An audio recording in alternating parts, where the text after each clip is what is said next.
तेल अवीव का जल्दी से रुख करते हैं। मनीष झा हमारे साथ कनेक्ट हो चुके हैं। मनीष, जहां जहां हमास के लड़ाकों को पूरी तरह से एलिमिनेट किया जा चुका है, मारा जा चुका है, वहां से अब बहुत भयावह कहानियां नजर आ रही हैं और उन कहानियों को जब हम सुन रहे हैं तो पता चल रहा है कि किस कदर बर्बरता और वहशीपन हमास के इन लड़ाकों ने इजराइल की सरजमीन पर दिखाया है। क्या आप हमारे दर्शकों को इस वक्त बताना चाहेंगे तेल अवीव से?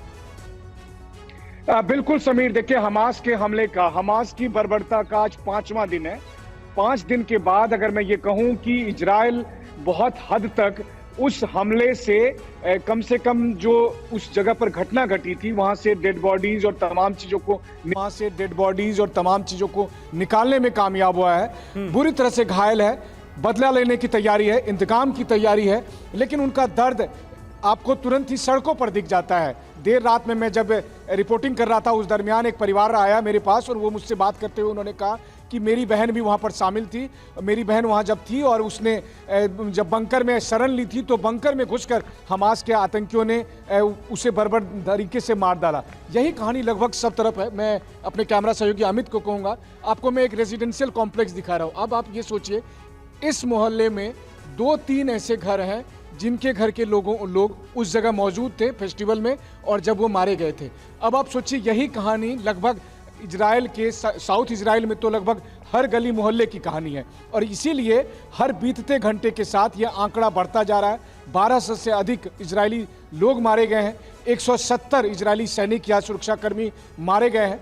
इस वक्त मैं अब तेल अवीव से लेबनान बॉर्डर की तरफ बढ़ने वाला हूं, यानी कि नॉर्थ इजराइल का वो हिस्सा जो एक दूसरा फ्रंट खुलने वाला है। तो साउथ इजराइल, नॉर्थ इजराइल को अब ऐसा लग रहा है कि दुश्मनों की कमी नहीं है, लगातार दुश्मन बढ़ रहे हैं और उस हिसाब से इजराइल अपनी तैयारी में भी जुटा है। बिल्कुल, और उसी तैयारी के साथ हर बार वॉर फ्रंट पर मनीष आप डटे रहते हैं। जल्द आपके पास वापस लौटेंगे क्योंकि आपने भी बताया कि किस तरीके से अलग अलग लोकेशंस की हकीकत आप हमारे दर्शकों तक पहुंचा रहे हैं। सुमित और मनीष, अपना ध्यान रखिए, जल्द आपके साथ वापस जुड़ेंगे और इस बारे में करेंगे चर्चा। लेकिन इस बीच एटमी विकल्प की सोचे इजराइल, नेतन्याहू की पार्टी के सांसद का यह सनसनीखेज बयान, गाजा में परमाणु बॉम्ब गिराने की दी गई है सलाह। इजरायली सांसद टेली गोटलीब की तरफ से कहा गया है और ये कह रहे हैं कि दाव पर है इजराइल की साख।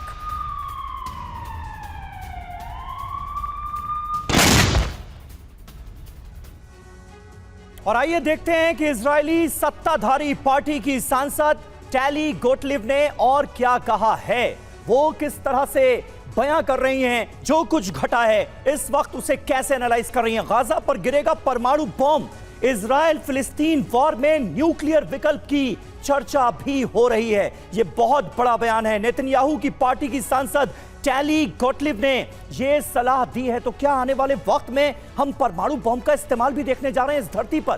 टेली ने किया इशारा, गाजा में परमाणु बॉम्ब गिराने के बारे में सोचें, हमारे हथियारों के जखीरे में जो भी है उसका इस्तेमाल करना चाहिए। यह सलाह दी जाने लगी है अब इजराइल को। पूरे मिडिल ईस्ट को दहलाने वाला धमाका जरूरी है। इस तरह के अतिवादी बयान अब इजराइल में दिए जा रहे हैं क्योंकि इजराइल को बहुत बड़ा दर्द दिया है हमास ने और लगातार डिमांड हो रही है कि इजराइल बड़ा बदला ले। सिर्फ इससे ही देश के सम्मान, ताकत और सुरक्षा की बहाली मुमकिन है। बिना किसी दया के हमें सबसे पावरफुल हथियार दागने होंगे, ये कहा गया है। और अब इजराइल भी बार बार यह कह रहा है कि गाजा पट्टी को ऐसा सबक सिखाया जाएगा जिसके बारे में किसी ने सोचा नहीं था। इजराइल की एटमी ताकत का मौजूदा आकलन जरा करते हैं। इजराइल के पास 90 परमाणु हथियार हैं आज की तारीख में। 1950 की रिपोर्ट बताती है कि गुप्त तरीके से परमाणु कार्यक्रम को अंजाम दिया गया। रेगिस्तान में नेगेव परमाणु रिसर्च सेंटर के बारे में यह रिपोर्ट हमें बताती है। इसके अलावा 1968 में CIA की जो रिपोर्ट थी उसमें यह साफ हुआ कि परमाणु हथियारों पर काम शुरू किया गया है। 1968 में 73 की रिपोर्ट बताती है कि पहला एटमी बैलिस्टिक मिसाइल डेवलप हुआ और धीरे धीरे करके परमाणु ताकत में जबरदस्त इजाफा किया है इजराइल ने। ये हम सब जानते हैं।